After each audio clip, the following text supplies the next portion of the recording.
नांदेडची पहिली वहिली 3D MRI machine जी देते हाय resolution images आणि तेही सामान्य MRI स्कॅन पेक्षा अत्यल्प दरात म्हणजे स्वस्त। आजच संपर्क साधा Durga 3D diagnostic center, Rijwani tower, Toshniwal हॉस्पिटलच्या समोर, SBI बँकेजवळ, डॉक्टर्स लेन, नांदेड। संपर्क मोबाईल 9130096001। नांदेड़ में ITI की परीक्षा में धांधली हुई है।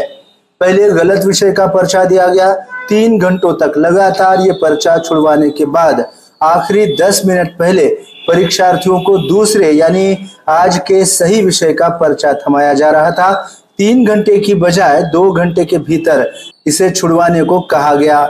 इसको लेकर परीक्षार्थियों ने हंगामा खड़ा किया।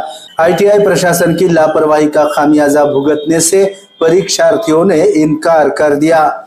गुरुवार 20 जून को नांदेड़ के ITI परीक्षा केंद्र पर करीब 2000 विद्यार्थियों की दोपहर 2 बजे से 5 बजे के दौरान कंस्ट्रक्शन मटेरियल एंड प्रैक्टिस इस विषय का पेपर था, लेकिन उसकी बजाय परीक्षा विभाग ने एस्टिमेटिक एंड कॉस्टिक विषय का पेपर विद्यार्थियों को थमाया।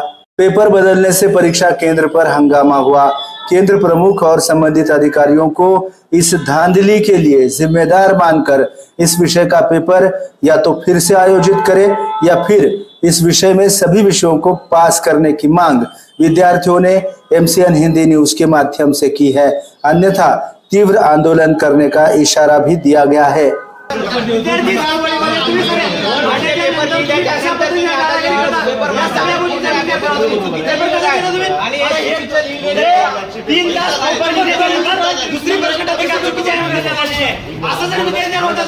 पहिली दुसरीचे विद्यार्थी या विद्यार्थ्यांचा पेपर काय तुमच्या कुठल्या दुकानावरून खरेदी केला नाही, हे गव्हर्नमेंटचे काढलेला पेपर आहे आणि गव्हर्नमेंटचे पेपर।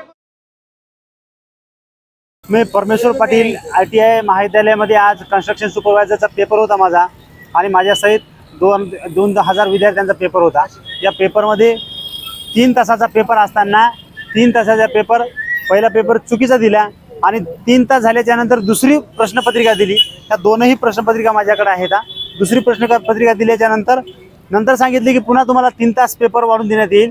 मग अशा पद्धतीचा जर पेपर 3 तास प्रशासन याच्याकडे दुर्लक्ष करत असेल तर उद्याच्याला इंजिनियर का सगळे भ्रष्टाचारी होणार आहेत का? अशा पद्धतीचा विचार जर केला तर खऱ्या अर्थानं शैक्षणिक क्षेत्रामध्ये अत्यंत नीच आणि नालायक वृत्ती निर्माण झालेली आहे। या दृष्टिकोनातून हा पेपर पुन्हा घेण्यात यावा ही आमच्या सर्व विद्यार्थ्यांच्या वतीने मागणी आहे। अन्यथा आम्ही सर्व विद्यार्थ्यांच्या वतीने आंदोलन करणार आहोत। माझं नाव ज्ञानेश्वर गंगाराम हंगरगे। आज आमचा कंस्ट्रक्शन सुपरवायझरचा पेपर होता। तो पेपर 2 वाजता सुरू झाला आणि जवळपास 4:45 पर्यंत पेपर सुरू होता आणि आमचं जवळपास 90% लिहिणं झालं होतं आणि 4:45ला आम्हाला सांगण्यात आलं की तुमचा पेपर हा बदलण्यात आलेला आहे आणि त्यासाठी तुम्हाला दुसरा पेपर देण्यात येत आहे आणि त्याच्यासाठी तुम्हाला 2 तासाचा अवधी दिला जाईल। म्हणजे 3 तास संपल्याच्या नंतर विद्यार्थ्यांच्या हातामध्ये नवीन दुसरा पेपर सोडवा म्हणून दिला जातो।